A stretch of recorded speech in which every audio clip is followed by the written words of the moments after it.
சிறிய விளம்பர இடைவேளை தொடர்ந்து நிகழ்ச்சியில் இணைந்து கொண்டிருக்கிறோம். தொடர்ச்சியாக நிகழ்ச்சியில் இன்றைய பத்திரிகைகளின் பார்வையில் எங்கள் கைவசம் 4 பத்திரிகைகள் யாழ்குடா நாட்டிலிருந்து வெளிவரக்கூடிய பத்திரிகைகள் இருக்கின்றன. முதலில் ஈழநாட்டு பத்திரிகையின் பிரதான செய்தியோடு இணைந்திருக்கலாம். ஈழநாட்டு பத்திரிகையின் இன்றைய பிரதான செய்தியாக ஜனாதிபதி தலைமையில் இன்று சர்வ கட்சி மாநாடு, அமெரிக்க வரி விதிப்பு குறித்து ஆராய்வதற்கு. இலங்கை மீதான அமெரிக்காவின் வரி விதிப்பு குறித்து ஆராய்வதற்காக இன்று வியாழக்கிழமை ஜனாதிபதி தலைமையில் சர்வ கட்சி கூட்டம் நடைபெற உள்ளது. எதிர்க்கட்சிகளும் இந்த கூட்டத்தில் பங்கேற்க உள்ளன.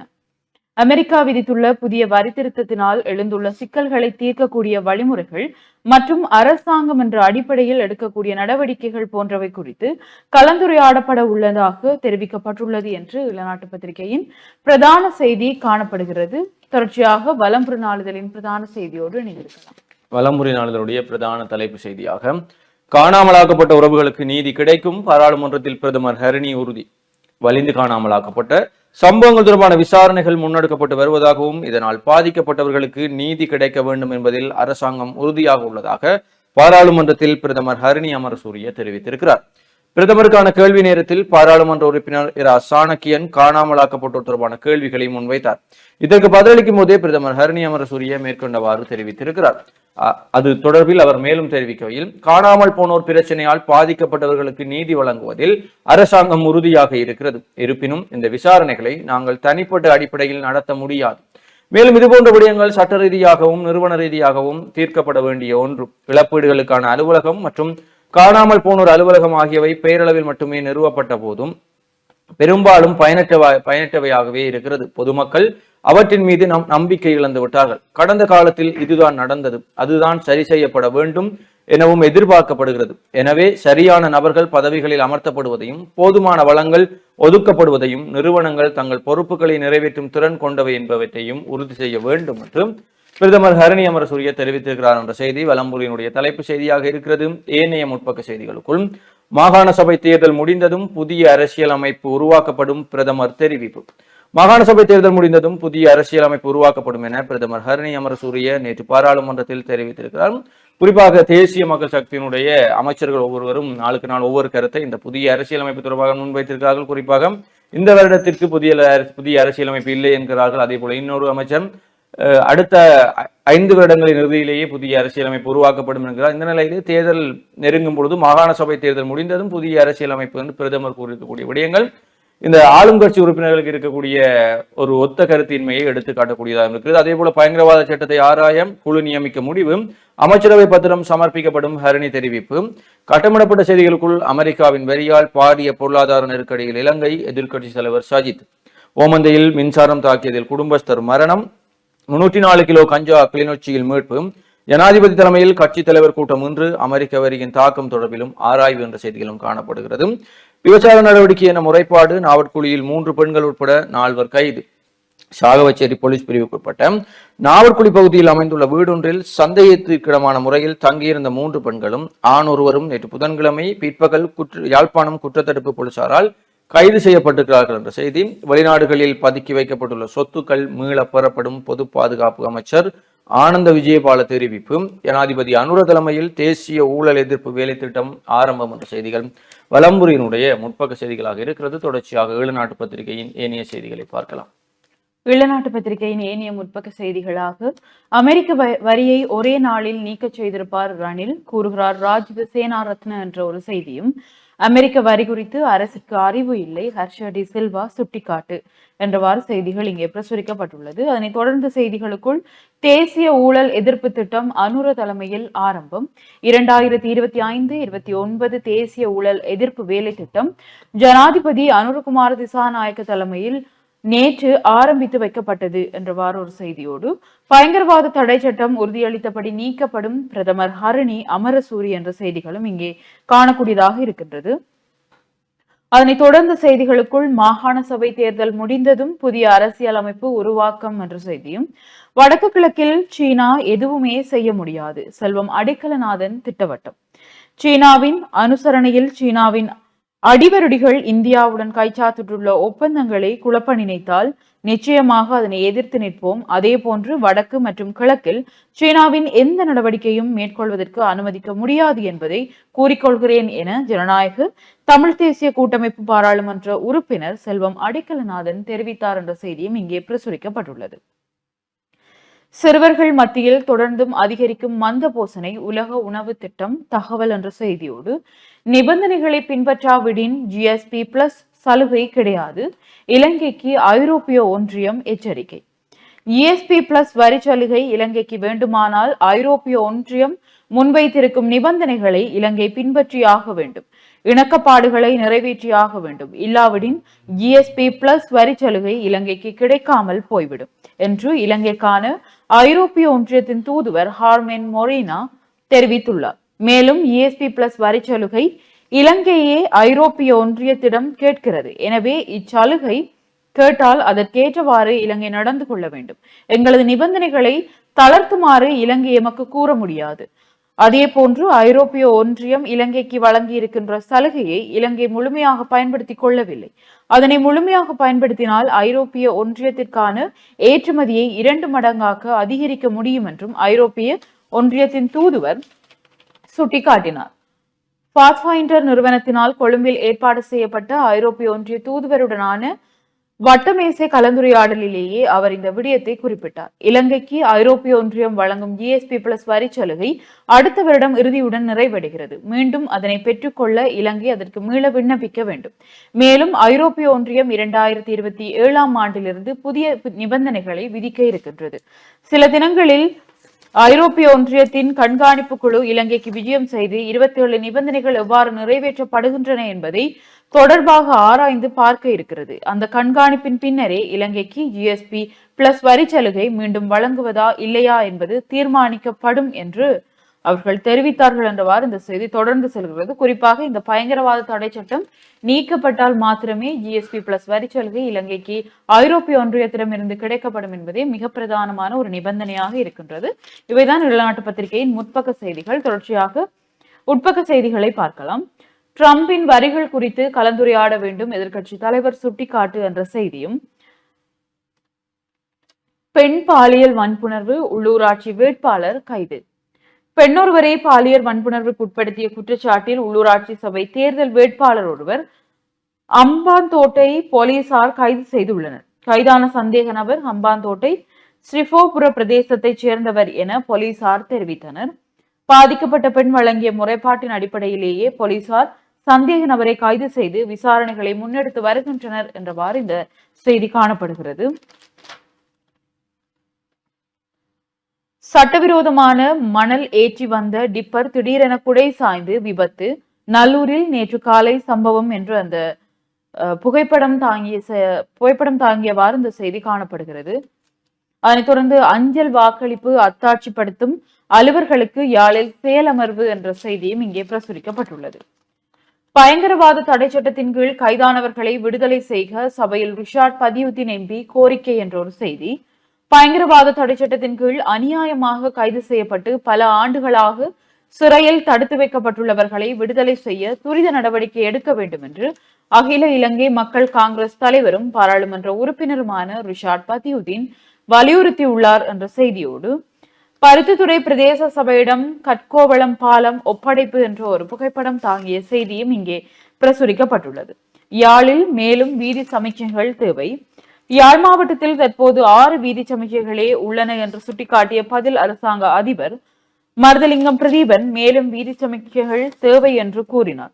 தேசிய போக்குவரத்து வைத்திய நிர்வாக செயலமர்வு பதில் அரசாங்க அதிபர் தலைமையில் நேற்று முன்தினம் மாவட்ட செயலக மாநாட்டு மண்டபத்தில் நடைபெற்றது. அதன் போதே அவர் இதனை தெரிவித்தார் என்றவாறு புகைப்படம் தாங்கிய செய்தி ஒன்று இங்கே பிரசுரிக்கப்பட்டுள்ளது. அமெரிக்கா இலங்கைக்கு மட்டும் வரி விதித்தது போன்று காட்ட சதி எதிர்க்கட்சி செய்கின்றன என்கிறது அரசாங்கம். அமெரிக்காவால் இலங்கைக்கு மாத்திரம் வரி விதிக்கப்படவில்லை. எதிர்க்கட்சிகள் இந்த பிரச்சனையை அவ்வாறு காண்பிக்க முயற்சிக்கின்றனர். இதனை எதிர்கொள்வதற்கான சகல நடவடிக்கைகளையும் அரசாங்கம் முன்னெடுத்துள்ளது என்று அமைச்சரவை பேச்சாளர் அமைச்சர் நலிந்த ஜாதிச தெரிவித்தார் என்ற செய்தியோடு தேசிய மக்கள் சக்தியின் பணிமனைகள் திறப்பு என்ற ஒரு புகைப்படம் தாங்கிய செய்தியும் இங்கே பிரசுரிக்கப்பட்டுள்ளது. ஆட்சியாளர்கள் செய்த தவறுகளுக்காக மக்கள் அதிக விலை கொடுக்கின்றனர். IMF-இடம் முன்னாள் செயல் திட்ட பிரதானி. இலங்கையில் கடந்த காலங்களில் மேற்கொள்ளப்பட்ட தவறான கொள்கைகள், தீர்மானங்கள் மற்றும் நெருக்கடிகளை எதிர்கொள்வதற்கான முன்னாயத்தம் இன்மை என்பவற்றின் விளைவாலேயே ஏற்பட்ட நெருக்கடியை சீரமைப்பதற்கு துரதிருஷ்டவசமாக தற்போது மக்கள் அதிக விலையை செலுத்தி வருகின்றனர் என்று சர்வதேச நாணய நிதியத்தின் இலங்கைக்கான முன்னாள் செயல் திட்ட பிரதானி பீட்டர் ஃப்ரூயர் சுட்டிக்காட்டியுள்ளார் என்றவாறு இந்த செய்தி காணப்படுகிறது. அதனைத் தொடர்ந்து கட்டமிடப்பட்ட செய்திகளாக மின்சாரம் தாக்கி ஒருவர் உயிரிழப்பு, மின்சாரம் தாக்கி இளைஞர் ஒருவர் உயிரிழந்துள்ளதுடன் மற்றொருவர் பாதிக்கப்பட்டுள்ளார். கண்டி ஃபன்பிலவில் இடம்பெற்ற இந்த சம்பவத்தில் 22 வயது இளைஞரே இவ்வாறு உயிரிழந்துள்ளார் என்ற செய்தியும், வருடாந்தம் இதய நோயால் 60,000 பேர் உயிரிழப்பு, இதில் இளையோரே அதிகளவு பாதிப்பு. இதய நோய் காரணமாக ஒவ்வொரு ஆண்டும் சுமார் 60,000 பேர் மரணம் அடைகின்றனர். இதில் மாரடைப்பு, பக்கவாதம் மற்றும் இதய செயலிழப்பு போன்ற நிலைமைகளும் அடங்கும் என்று இருதய நோய் நிபுணர் டாக்டர் கோட்டபாய ரணசிங்க தெரிவித்துள்ளார் என்றவாறு இந்த செய்தி காணப்படுகிறது. அதனைத் தொடர்ந்து சகல பாடசாலைகளும் நாளை முதல் விடுமுறை. அரசு அங்கீகாரம் பெற்ற தனியார் பாடசாலைகளில் இந்த ஆண்டிற்கான முதலாம் தவணையின் 2ஆம் கட்ட கல்வி செயற்பாடுகளை நாளை வெள்ளிக்கிழமையுடன் நிறைவடைய உள்ளது. இதற்கமைய முதலாம் தவணையின் 3ஆம் கட்டம் எதிர்வரும் 21ஆம் திகதி ஆரம்பமாகும் என கல்வி அமைச்சு அறிவித்துள்ளது. முதலாம் தவணையின் 3ஆம் கட்டம் ஏப்ரல் 21ஆம் திகதி முதல் மே 9ஆம் திகதி வரை இடம்பெற உள்ளது. மே 10 முதல் 13 வரை விடுமுறை வழங்கப்பட உள்ளது. 2ஆம் தவணை மே 14ஆம் திகதி முதல் ஆகஸ்ட் 7ஆம் திகதி வரை இடம்பெற உள்ளது. ஆகஸ்ட் 8 முதல் 17 வரை விடுமுறை வழங்கப்பட உள்ளது என்றவாறும் 3ஆம் தவணைக்கான அந்த கால வரைகறைகள் என்பது இங்கே பிரசுரிக்கப்பட்டுள்ளது. தொடர்ச்சியாக காட்டு யானைகள் தொல்லையால் வவுனியா மக்கள் பெரும் பாதிப்பு, சத்தியலிங்கம் எம்பி தெரிவிப்பு என்ற ஒரு செய்தியோடு, உகண்டா துபாயில் பதுக்கியுள்ள சொத்துக்களை கொண்டு வாருங்கள், பெரமுன கட்சி ஆதரவளிக்க தயாராம் என்ற ஒரு செய்தியும், ஊழல் செய்தவர்களை சட்டத்தின் முன் நிறுத்த வாய்ப்பு கிட்டியுள்ளது, அமைச்சர் சுனில் ஹெந்து நெத்தி என்றவாறு உள்நாட்டு செய்திகள் இங்கே பிரசுரிக்கப்பட்டுள்ளது. தொடர்ச்சியாக வலம்புரி நாளிதழின் உட்பக்க செய்திகளோடு இணைந்திருக்கலாம். வலம்புரி நாளிதழுடைய ஏனைய உட்பக்க செய்திகளுக்குள் ட்ரெண்ட் ஆகும் ஜிப்லி படங்கள், நிபுணர்கள் விடுத்திருக்கக்கூடிய எச்சரிக்கை. புகைப்படம், கைபேசி எண் போன்ற தகவல்களை வைத்து மோசடிகள் அதிகரித்து வரும் நிலையில் எந்த செயலியை பயன்படுத்துவதாக இருந்தாலும் அதில் உள்ள ஆபத்துகளையும் அறிந்து கவனமாக கையாள வேண்டும் என்று நிபுணர்கள் எச்சரிக்கை விடுத்திருக்கிறார்கள். தற்போது உலகளவில் அனைவரையும் ஜிப்லி படங்கள் ஆட்கொண்டுள்ள நிலையில் நிபுணர்கள் எச்சரிக்கை விடுத்திருக்கிறார்கள். 1985ஆம் ஆண்டு ஜப்பானை சேர்ந்த ஹயாவோ மியாசாகி ஜிப்லி ஸ்டுடியோ என்ற திரைப்பட நிறுவனத்தை தொடங்கி கார்ட்டூன்களை கைகளால் வரைந்து அதை அனிமேஷன் படங்களாக எடுக்க தொடங்கினார்கள். தற்போது 40 வருடங்களுக்கு பின்னர் மீண்டும் ஜிப்லி படங்கள் ட்ரெண்டிங் ஆகி வருகிறது. OpenAI நிறுவனத்திற்கு சொந்தமான ChatGPT ஜிப்லி படங்களை இலவசமாக உருவாக்கி தந்தால் குழந்தைகள் தொடங்கி சினிமா, கிரிக்கெட் பிரபலங்கள், பிரதமர் மோடி, எலான் மஸ்க் வரை தங்களது ஜிப்லி படங்களை உருவாக்கி சமூக வலைதளங்களில் பகிர்ந்து வருகிறார்கள். முதலில் சந்தா செலுத்துபவர்களுக்கு மட்டுமே இந்த வசதியை வழங்கிய ChatGPT தற்போது அனைத்து பயனர்களும் இலவசமாக பெறும் ஜிப்லி படங்களை உருவாக்க அனுமதித்திருக்கிறது. இதனால் 1 மணி நேரத்தில் 10 லட்சத்துக்கும் அதிகளவான பயனர்கள் ChatGPT-யை பயன்படுத்துவதாக அதன் நிறுவனம் சார் ஆட்மென் தெரிவித்திருக்கிறார். அத்துடன் எக்ஸ் தளத்தின் GROK, கூகுள் நிறுவனத்தின் ஜெமினி பயனாளர்கள் இலவசமாக ஜிப்லி படங்களை உருவாக்கும் வசதியை வழங்கியதால் இணையவாசிகள் தங்களது ஜிப்லி படங்களை உருவாக்கி சமூக வலைத்தளம் எங்கும் பதிவிட்டும் வருகிறார்கள். இந்நிலையில் பயனர்கள் ஜிப்லி படங்களை உருவாக்க தங்களது புகைப்படங்களை ChatGPT போன்ற தளங்களுக்கு வழங்குவதன் மூலம் தனியுரிமை பாதிப்பு குறித்து நிபுணர்கள் எச்சரித்திருக்கிறார்கள். இந்த புகைப்படங்களை உங்கள் அனுமதியின்றி அந்த நிறுவனங்கள் தங்கள் AI செயலிகளுக்கு பயிற்சி அளிக்க பயன்படுத்த வாய்ப்புள்ளதோடு உங்கள் புகைப்படங்களை அடிப்படையாக வைத்து AI அவதூறான படங்களை உருவாக்கும் வாய்ப்புள்ளதாகவும் கூறப்படுகிறது. பயனர்கள் படங்களை வழங்குவதன் மூலம் மெட்டா டேட்டா, இருப்பிடம் போன்ற முக்கிய தகவல்களுக்கு AI நிறுவனங்களுக்கு கிடைக்க வாய்ப்புள்ளது எனவும் எச்சரிக்கை விடுத்திருக்கிறார்கள் என்று இந்த ஜிப்லி படங்கள் தொடர்பான செய்தி இங்கே வெளியாகி இருக்கிறது. அமெரிக்கா சீனா வர்த்தக போர், இலங்கைக்கு பெரும் பாதிப்பு, ரணில் எச்சரிக்கை, உயர்தர பாடங்களுக்கான ஆசிரியர்களுக்கு பற்றாக்குறை, இலங்கை ஆசிரியர் சங்கம் கவலை என்ற செய்திகள் காணப்படுகிறது. வலம்புரியினுடைய விளையாட்டு செய்திகளுக்குள் குஜராத்தின் இளவரசன் சாய் சுதர்சன் வெற்றி மேல் வெற்றி குவித்து கோலோச்சு, எதிர்ப்பு வீழ்ந்தது ராஜஸ்தான் என்று நேற்றைய IPL தொடரின் குஜராத் மற்றும் ராஜஸ்தான் ராயல்ஸ் அணி மோதி இருக்கக்கூடிய போட்டியிலே குஜராத் அணியினுடைய வெற்றி தொடர்பான செய்திகளும், படிதார் வெற்றி வழிகாட்டி கவாஸ்கர் பாராட்டு என்ற செய்திகளும் காணப்படுகிறது. அதே போல IPL தொடரில் இருந்து ஓய்வு பெறுவாரா டோனி என்ற கேள்வியோடு ஒரு விளையாட்டு செய்தி. IPL இன்றைய ஆட்டங்களாக பெங்களூர் சின்னசாமி விளையாட்டரங்கில் பெங்களூர் மற்றும் டெல்லி அணிகள் மோதிக்கொள்கின்றன என்ற செய்திகளும் விளையாட்டு செய்திகளுக்குள் காணப்படுகிறது. ஏனைய உள்நாட்டு செய்திகளுக்குள் கட்சி தலைவர்களுக்கான கூட்டம், ஜனாதிபதி அழைப்பு. ஜனாதிபதி அனுரகுமார் திசாநாயக்கா இன்று கட்சி தலைவர்களுக்கான கூட்டத்திற்கு அழைப்பு விடுத்திருக்கிறார். அமெரிக்காவில் உள்ள புதிய வரி திருத்தத்தினால் எழுந்துள்ள சிக்கல்களை தீர்க்கக்கூடிய வழிமுறைகள் மற்றும் அரசாங்கம் என்ற அடிப்படையில் எடுக்கக்கூடிய நடவடிக்கைகள் குறித்து கலந்துரையாடுவதற்காக அந்த கூட்டம் ஒழுங்கமைக்கப்பட்டிருப்பதாகவும் தெரிவிக்கப்பட்டிருக்கிறது. நாடு திரும்பும் பசில் ராஜபக்ச உள்ளாட்சி மன்றங்களுக்கான தேர்தலை தொடர்ந்து ஸ்ரீலங்கா பொதுஜன பெரமுனவில் மாற்றங்களை செய்வதற்காக அந்த கட்சியின் நிறுவனர் பசில் ராஜபக்ச இலங்கைக்கு திரும்ப உள்ளார். பசில் ராஜபக்சவின் ஜீன் மாதம் நாடு திரும்புவார் என்று கட்சி வட்டாரங்கள் மேற்கோள் காட்டி தகவல்கள் வெளியாகி இருக்கிறது. அவரின் வருகையை அடுத்து ஸ்ரீலங்கா பொதுஜன பெரமுனவின் நிலைப்பாடுகளில் பல குறிப்பிடத்தக்க மாற்றங்கள் இடம்பெறும். இவை நாமல் ராஜபக்சவின் எதிர்கால அரசியல் திசையை தீர்மானிக்கும் என்றும் தெரிவிக்கப்படுகிறது. நாடு திரும்பும் பசில் அடுத்த ஜனாதிபதி தேர்தலை இலக்காக கொண்டு கட்சியின் உறுப்பினர்களை ஒன்றிணைத்தல், வெளியேற்றுதல் அல்லது கட்சி செயற்பாட்டில் ஒதுங்கியிருப்போரை மீண்டும் இணைத்தல் போன்ற விடயங்களை கையாள்வார் என்றும் கூறப்படுகிறது என்று அந்த செய்தி காணப்படுகிறது. தொன்னைமனாறு வழிக்கல நிறுவனத்தால் நடாத்தப்பட்ட மாணவர்கள் கௌரவிப்பு. 2022-2023 ஆண்டுக்குரிய காப்போத உயர்தர பரீட்சையில் வடமாகாணத்தின் 5 மாவட்டங்களிலும் மாவட்ட மட்டத்தில் முதலாம் இடத்தை பெற்று திறமை சித்தியடைந்த மாணவர்களுக்கான கௌரவிப்பு நிகழ்வு தேசிய வழிக்கல நிலையம் தொண்டைமானாறு நிறுவனத்தினால் கடந்த 6/4/2025 நடாத்தப்பட்டது என்ற புகைப்படம் தாங்கிய செய்திகளும், சட்டவிரோத மணல் ஏற்றி சென்ற டிப்பர் தடம்புரல்வு யாழில் சம்பவம் என்ற செய்திகளும் காணப்படுகிறது. வெளிநாட்டு செய்திகளுக்குள் அமெரிக்கா சீனா வர்த்தக போர் உச்சம்.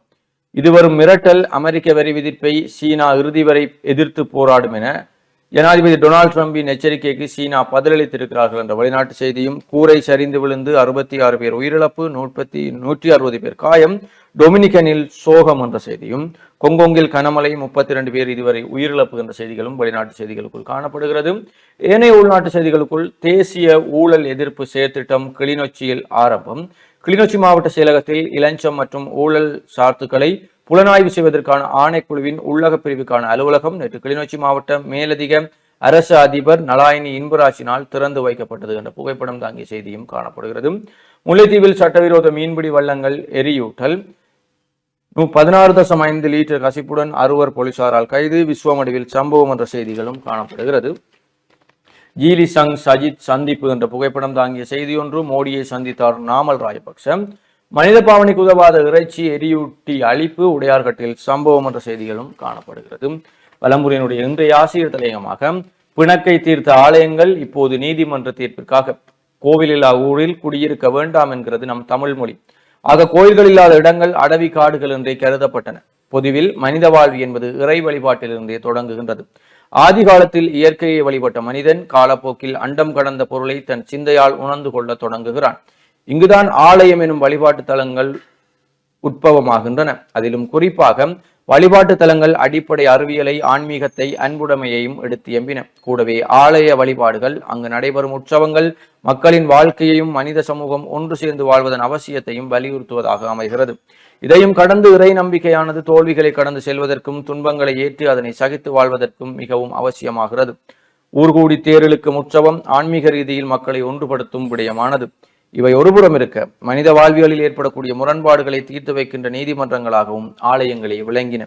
கற்பூரத்தை அணைத்து சத்தியம் செய்கின்ற அந்த நடைமுறை எத்தனையோ பிணக்குகளை தீர்த்தும் வைத்திருக்கிறது. என்ன செய்வது? எழுச்சி பெற்ற நாகரீகம் தலைகீழாக மாறிய போது கடவுள் மீதான நம்பிக்கை இல்லாமல் போய் ஆலயங்கள் அதிகாரம் செலுத்துகின்ற பதவிக்குரிய தலங்களாகவும் மாறின. அந்த கொடுமை மக்களிடையே பிணக்குகளை தீர்த்து வைத்த சைவாலயங்கள் இன்று நீதிமன்ற படியேறி தீர்ப்புக்காக காத்து கிடக்கின்றன. நீயா நானா என்ற போட்டியும் அதீத பொருளாதார வசதிகளும் ஒருங்கு சேர இறை நம்பிக்கை அறவே இல்லாமல் போய் இப்போது ஆலய உரிமை சண்டையும் திருவிழா உபய சண்டையுமே எஞ்சி நிற்கின்றன. ஒரு புறத்தில் தர்மகத்தா சபை, மறுபுறத்தில் தொண்டர் சபை, இவற்றுக்கிடையே கயிறெழுத்தல் நடக்க திருவிழா நின்று போக வழிபாடுகளும் தடைப்பட்டு போயின. என்ன செய்வோம்? உலகெல்லாம் விளங்க வேண்டிய மேன்மைகொள் சைவ நீதி இன்று நீதிக்காக நீதிமன்ற படியேறியும் தவம் கிடக்கிறது. யார் என்ன செய்ய முடியும்? அளவட்டி கும்பலாவளை பிள்ளையாரும் இணுவில் கந்தனும் நேரடியாக களத்தில் இறங்கினாலே என்று வேறு எதுவும் செய்ய முடியாது என்று வலம்புரியினுடைய ஆசிரியர் தலையங்கம் தொடர்ந்து செல்கிறது. அன்று இடைக்காடன் பிணக்கு தீர்த்த ஈசன் இன்று பிணை கோரி நீதிமன்ற வாயிலில் நிற்க கண்டேன் என்ற நவயுக சித்தாந்தியோடு கருத்தோடு அந்த வலம்புரியினுடைய ஆசிரியர் இயக்கமும் நிறைவு பெறுகிறது. தொடர்ச்சியாக அரசு அதிகாரிகள் நேர்மையாக செயற்பட்டால் அரசியல்வாதிகளால் கொள்ளையிட முடியாது. முன்னாள் அமைச்சர் அலில் சப்ரி சாட்டை. அமெரிக்க வரி தொடர்பில் உஷார் நிலையில் உலக நாடுகள், மந்தகதி நிலையில் இலங்கை. அரசாங்கத்தின் அசமந்த போக்கை சாடுகிறார் நாமல் எம்பி. யாழ் பல்கலைக்கழகில் இன்று நாட்டிய நாடக போட்டி என்ற செய்திகளும் காணப்படுகிறது. இவைதான் வலம்புரியினுடைய இன்றைய முக்கிய செய்திகளாக இருக்கிறது. தொடர்ச்சியாக ஈழநாட்டு பத்திரிகையின் ஏனைய செய்திகளை பார்க்கலாம். ஈழநாட்டு பத்திரிகையின் உலக செய்திகள் பக்கத்தில் இசை நிகழ்ச்சியில் அனர்த்தம், டொமினிக்கனில் 66 பேர் பலி. கரீபியன் தீவு நாடான டொமினிக்கன் தலைநகர் சாண்டோ டொமினிகோவில் இரவு நேர கேளிக்கை விடுதி சரிந்து விழுந்ததில் 66 பேர் உயிரிழந்துள்ளனர் என்று அந்த சரிந்து விழுந்திருக்கக்கூடிய அந்த நிகழ்வு தொடர்பான புகைப்படம் இங்கே பிரசுரிக்கப்பட்டுள்ளது. அது தொடர்பாக வரி விதிப்பை எதிர்கொள்ள இணைந்து செயல்படுவோம், இந்தியாவிற்கு சீனா அழைப்பு என்ற ஒரு செய்தியும், கனமழை வெள்ளத்தில் சிக்கி ஹாங்காவில் 33 பேர் மரணம், 10 லட்சம் மக்கள் பாதிப்பு என்ற செய்தியோடு, சிங்கப்பூர் பாடசாலையில் பயங்கர தீ விபத்து. சிங்கப்பூர் பாடசாலையில் பயங்கர தீ விபத்து ஏற்பட்டு அதில் 10 வயது சிறுமி உயிரிழந்துள்ளார் என்ற ஒரு செய்தியோடு, 24 மணி நேர கெடு முடிந்தது, சீனாவின் மீது 104% வரி விதித்தது அமெரிக்கா என்ற செய்திகளும் இங்கே பிரசுரிக்கப்பட்டுள்ளது. இவைதான் ஈழநாட்டு பத்திரிகையின் உலக செய்திகளாக காணப்படுகிறது. தொடர்ச்சியாக இறுதிப்பக்க செய்திகளுக்குள் இந்தியா மாறிவிட்டது. ஜேவிபி பொதுச் செயலாளர், நாங்கள் கடந்த காலங்களில் இந்தியாவிற்கு எதிராக ஆர்ப்பாட்டங்களில் ஈடுபட்டோம், இந்தியா தற்போது மாறிவிட்டது, உலகமும் மாறிவிட்டது, இவ்வாறு கூறியுள்ளார் ஜேவிபியின் பொதுச் செயலாளர் ரில்வின் சில்வா என்றவாறு ஒரு செய்தியும், மின்சாரம் தாக்கி குடும்பஸ்தர் பலி, வவுனியாவில் நேற்று துயரம் என்ற ஒரு செய்தியும் இங்கே பிரசுரிக்கப்பட்டுள்ளது. சிறுவர் துஷ்பிரயோக வழக்குகளின் விசாரணைகள் துரிதப்படுத்தப்படும், சிறுவர் மகளிர் விவகார அமைச்சு என்ற ஒரு செய்தியோடு, முல்லைத்தீவில் சட்டவிரோத மீன்பிடி வள்ளங்கள் தீக்கிரை என்ற அந்த தீக்கிரைக்கான மீன்பிடி வள்ளங்களுடைய புகைப்படம் தாங்கிய செய்தி ஒன்றும் இங்கே பிரசுரிக்கப்பட்டுள்ளது. இவைதான் ஈழநாட்டு பத்திரிகையின் முக்கிய செய்திகளாக காணப்படுகிறது. தொடர்ச்சியாக தினக்குரல் நாளிதழின் பிரதான செய்தியோடு இணைந்திருக்கலாம். தினக்குரல் நாளிதழுடைய பிரதான தலைப்பு செய்தியாக ஊழல் ஒழிப்பு செயல்முறை செயற்படுத்த தவறும் அரசு அதிகாரிகள் மீது நடவடிக்கை, மே மாதம் வரை காலக்கெடு வழங்கிய ஜனாதிபதி, ஊழலை ஒழிக்கும் பொறுப்பை அடுத்த தலைமுறைக்கு கொடுக்க மாட்டேன். அரசாங்க அதிகாரிகளுக்கு 6 மாத காலம் அவகாசம் வழங்கப்பட்டிருக்கும் நிலையில் ஊழல் ஒழிப்பு செயல்முறை முறையாக செயற்படுத்த தவறினால் எதிர்வரும் மே மாதம் தொடக்கம் குறிப்பிட்ட அரசு அதிகாரிகளுக்கு எதிராக கடுமையான சட்ட நடவடிக்கை எடுக்கப்படும் என்று ஜனாதிபதி அனுரகுமார திசாநாயக்க தெரிவித்திருக்கிறார் என்ற செய்தி தினக்குரலுடைய பிரதான தலைப்பு செய்தியாக இருக்கிறது. தொடர்ச்சியாக உதயன் பத்திரிகையின் தலைப்பு செய்தியோடு இணைந்திருக்கலாம். உதயன் பத்திரிகையின் இன்றைய பிரதான செய்தியாக பயங்கரவாத தடை சட்டம் நீக்கப்படாவிடின் ஜிஎஸ்பி பிளஸ் வரி விலக்கு இலங்கைக்கு மறுக்கப்படும், ஐரோப்பிய ஒன்றியம் திட்டவட்டம்.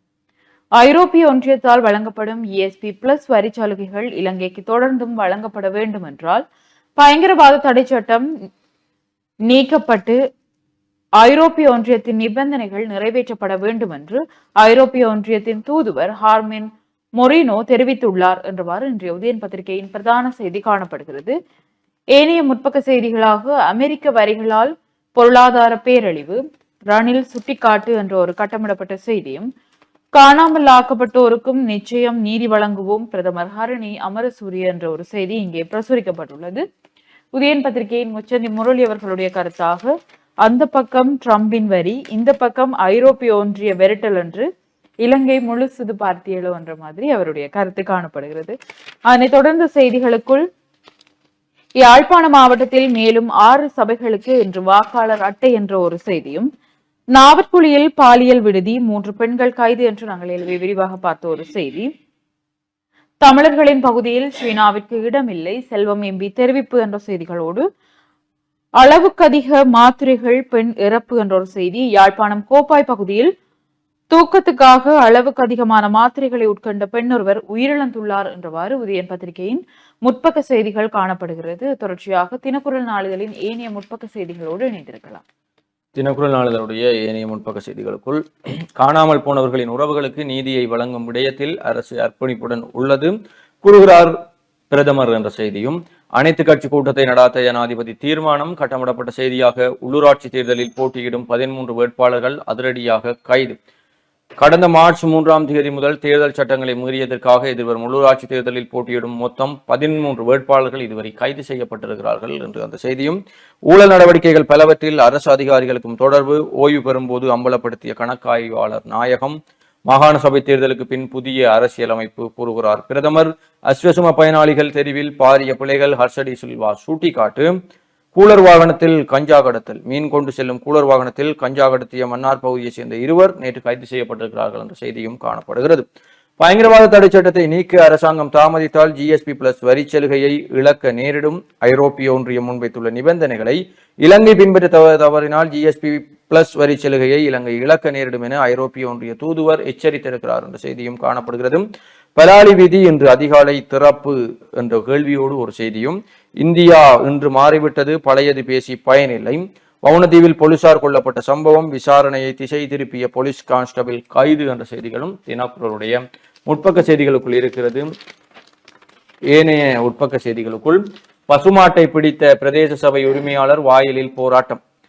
உரிமையாளரால் மேய்ச்சலுக்கு கட்டவிழ்த்து விடப்பட்ட பசு ஒன்று வேலனை பிரதேச சபை வளாகத்துக்குள் நுழைந்து தாவரங்களை தின்று சேதமாக்கியதால் அந்த பசுவை பிரதேச சபையினர் சட்டத்தின்படி பிடித்து கட்டி வைத்ததற்கு எதிர்ப்பு தெரிவித்து வேலனை நகர்ப்பகுதியில் கால்நடை பண்ணை நடாத்தி வரும் பெண் உரிமையாளர் ஒருவர் பிரதேச செயலக நுழைப்பாதையை வழிமறுத்து நேற்று ஆர்ப்பாட்டம் செய்ததால் அப்பகுதியில் சில மணி நேரம் குழப்ப நிலை ஏற்பட்டது என்ற புகைப்படம் தாங்கிய செய்தியும், வலம் தினக்குரலுடைய குரல் பதிப்பாக கால்நடையை கட்டுப்படுத்துங்கோ என்ற தலைப்போடு குரல் பதிப்பும் இங்கே புலர்ந்திருக்கிறது. வியாழேந்திரனுக்கு மீண்டும் பிணை. சட்டவிரோத மீன்பிடியில் ஈடுபட்ட 20 வள்ளங்கள் எரியூட்டப்பட்டன. நிர்மாண விதிகளுக்கு முரணாக தயாரிக்கப்பட்டவை. முல்லைத்தீவு மாவட்டத்தின் நந்திக்கடல் களப்பு பகுதியில் சட்டவிரோத தொழில் நடவடிக்கைகளில் அதிகரித்திருப்பதாக மீனவர்கள் தொடர்ச்சியாக முன்வைத்த குற்றச்சாட்டுகளை அடுத்து சில மாதங்களாக கடற்தொழில் நீரியல் வன திணைக்களம் மற்றும் மீனவ அமைப்புகள், விசேட அதிரடிப்படை, கடற்படையின் அனைத்து தரப்பினரும் இணைந்தும் பல்வேறு சுற்றி வளைப்புகளையும் சட்டவிரோத தொழில் நடவடிக்கைகளை கட்டுப்படுத்த கைது நடவடிக்கைகளையும் மேற்கொண்டு வருகின்றன என்ற செய்தியும் காணப்படுகிறது. அதேபோல அனுரகுமார ஜனாதிபதியாக வந்த பின்னரும் கனியமணல் அகழ்வுக்கான நடவடிக்கைகள், அனுரகுமார ஜனாதிபதியாக வந்த பின்னரும் மன்னாரில் சட்டவிரோத கனியமணல் அகழ்வுக்கான திட்டமிட்ட நடவடிக்கைகள் முன்னெடுக்கப்பட்டு வருவதாக டெலோ கட்சியின் மாவட்ட அமைப்பாளர் டானியல் வசந்த் தெரிவித்திருக்கிறார் என்ற செய்தியும் காணப்படுகிறது. கொழும்புத்துறை சமாதி ஆலயத்தில் ஜோகர் சுவாமிகளின் குருபூசை நிகழ்வுகள் என்ற புகைப்படம் தாங்கிய செய்தி. வெளிநாட்டு செய்திகளுக்குள், டொமினிக்கனில் இரவு விடுதி கூரை இடிந்து விழுந்து 79 பேர் பரிதாப பலி. 1 மில்லியன் புலம்பெயர்ந்தோரை உடனடியாக நாட்டை விட்டு வெளியேற ஆணையிட்ட ட்ரம்ப். போலீசாருக்கு பயந்து ஓடிய மிஸ் ஐரோப்பா அழகி வாகனம் மோதி பலி என்ற செய்திகளும் காணப்படுகிறது.